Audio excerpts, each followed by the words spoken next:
We have a Viking microwave model #MOS 200.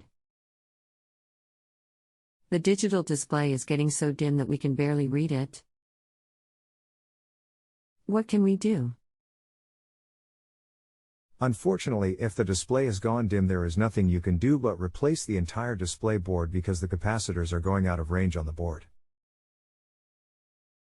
Now the display board is only sold through Viking, so you'd need to contact a place like allvikingparts.com to order a new display board, but I'll warn you that the cost of the board is usually about $300. We are on the honor system here. If you need anything else, just let me know. You can continue asking follow-up questions at no additional charge after rating my service if you still need assistance. If you have a home improvement or appliance question and want to chat with an expert, now visit justanswer.com/YTHI.